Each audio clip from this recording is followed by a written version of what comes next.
Hi there. It is day 15 of our 30-day Reinvent Your Career in 30-Day Challenge.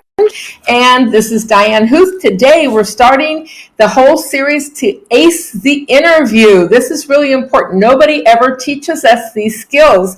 It's really critical that you understand the whole interview process. And we've got several days talking about interviews, and then we're going to talk about your elevator pitch, which is part of how you present yourself. But I want to discuss the fact that there are 10 different types of interviews. And a lot of times we don't realize that each type of interview has a different skill set, a different expectation. You need to prepare yourself differently for each one. And so I'm going to go through them real quick. When you go inside the course, you're going to have more detail.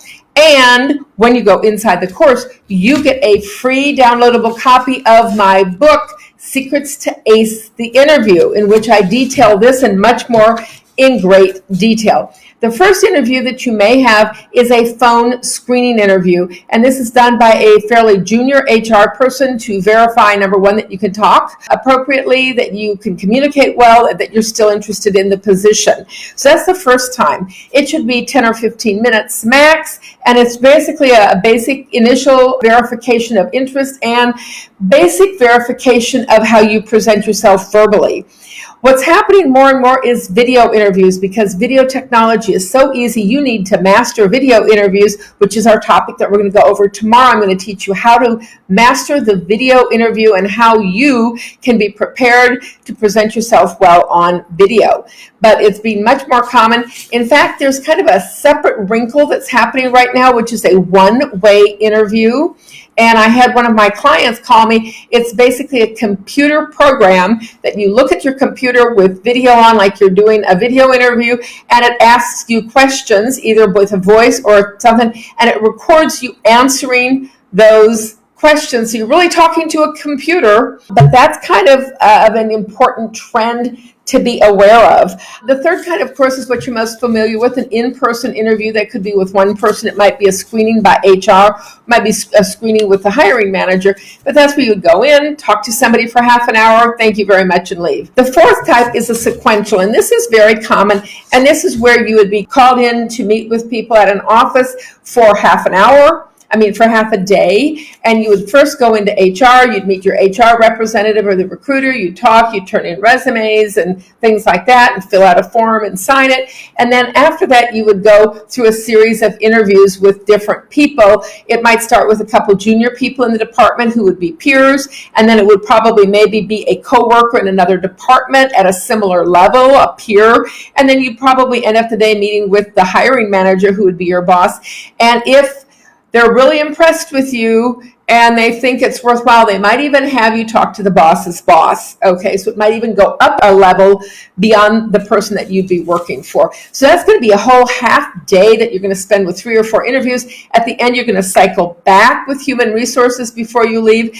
And that's the time to ask a bunch of important questions that you need to know how to get the follow-up from that interview. You may have a panel or a group interview, and that means you sit at one side of a table and there's 3 or 4 other people on the other side and they're shooting questions at you. And so it's more stressful. And it is where you have to make sure you focus on each person who asks the question. You need to know their names. Hello, Mr. Jones. Yes, Mrs. Yeah. You have to talk to each of them, but make sure that you're touching base with all the different people in the interview process so that you don't leave anybody out. And sometimes the questioners can be kind of bossy and one person kind of controls the interview, but you need to make sure you address all of them. You could be in a group interview, and I have never been in one of them. I have met some few people, and it's very unnerving.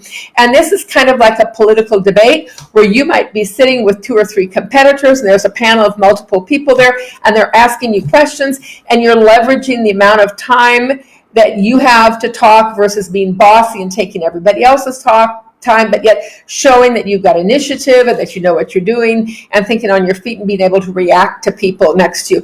This is fairly unusual and would be in a high-pressure job if you were interviewing for a press secretary, if you were interviewing for somebody who's going to be in public relations or the limelight where you might be thrown questions by lots of people. That might be the kind of an interview that you would have. Going up the ladder in importance and in terms of how you progress through the interview process, and it is a process. Very rarely will you be hired from one interview. You'll generally have 2, 3, 4, 5 interviews. It's a cycle that you're going to go through with more and more intensive interviews and more people and higher up in the organization. And this might be a formal lunch or dinner interview. And this would generally be kind of at the end of the cycle, and it would be a key senior manager or leader who would invite you out, and they're going to be, number one, they might be selling you on the company, but also they're going to be judging your social skills, how will you present yourself in public, how personable you are, how you interact with other people at different levels, how you treat the waiters, how you treat the staff, and then your personal skills in terms of how you eat, how you converse, your graciousness, those kind of things. That is similar, but the next level up is called a fly-back interview. And this is where a company likes you enough, and they've gone through these interviews, and they're going to invite you back to the corporate headquarters or a main office. They're going to send you a plane ticket. You're going to have to get there, get to the airport, show up at the right time of the interview, and then it's going to be an intense half day, generally, maybe 3/4 of a day, where someone from HR is going to pick you up in the lobby of a hotel, or they're going to say, take a taxi to this place and go into this door and ask for me at the human resources desk. You always start with human resources. They're going to do the checkoff. They're going to meet you at first. They're going to brief you on who it is you're going to be meeting with. They're going to give you an agenda of what time you'll be meeting with, and each person, they should have each person's name and title. And then you're going to be kind of hand-led from one person to the next person. Each interview should be about 25, 30 minutes. Then you'll go to the next person, and you might have that same ascendancy in terms of a couple peers and then a couple subordinates or people at the same level, a peer in a different division, your boss, maybe a senior level. You might end up with lunch in the executive dining room as part of that same dinner interview type thing. So you see your social skills and how you interact with people in that kind of an environment.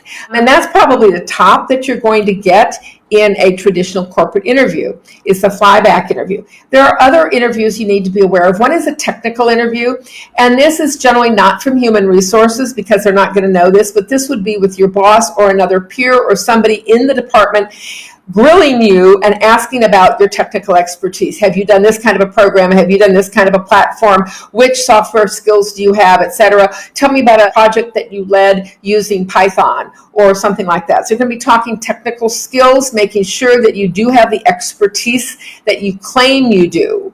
And then the 10th one is going to be an informational interview, which can be very interesting. And that is where there's no job opening that you know of, but you contact somebody, either the hiring manager or somebody in human resources, and you ask for 15 minutes, 20 minutes that you can learn more about the company because you're very interested in the company, the leadership, whatever.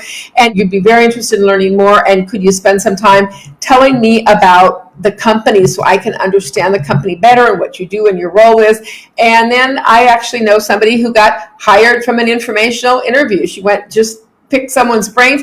They were so impressed. They said, I don't have a job right now, but we're going to hire you. Hold on, let me go work with the team and figure out, because you're just the person that we need on our team. We're just not sure where and what position. So these are the different types of interviews you may have, and you need to know what they are, and you need to study them and understand them so that you're not, kind of shocked or stunned or unaware of how to conduct yourself in these interviews. There also are different styles of interviews, which can be very friendly and warm, could be aggressive, could be somebody who's antagonistic. You could have a psychological test administered. I actually was given personality tests and then met with a psychologist once who was very aggressive and wanted to know, which of your parents do you deal with better, your mother or your father? Well, I'm closest to my mom. What's your problem with your father? Why don't you have a good relationship with your father? Very aggressive and hostile and very off-putting. So this can happen. It doesn't happen very often. I did not get that job. In fact, it's the only job that I know of that I've interviewed and not gotten because of this very unpleasant psychologist that I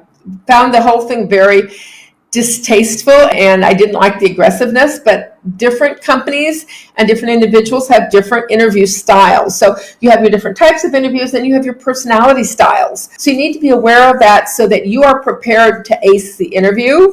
It's very important. When you get an interview, you are one of 3 to 5% of the applicants that has gotten that far, which means you have a 20 to 30% chance of getting the job offer. They're generally going to bring in 3 to 5 candidates for a one-on-one interview, and they generally offer one person that job. So if you have gotten that far to an interview, it's really, really important that you know how to master the skills. Tomorrow we're going to talk about video interviewing, and then later on we have more information on the key questions that you need to know, that horrible question, tell me about yourself, and how you answer it masterfully. So make sure you go over to my page, www.reinventyourcareerin30days.com. That's the challenge page.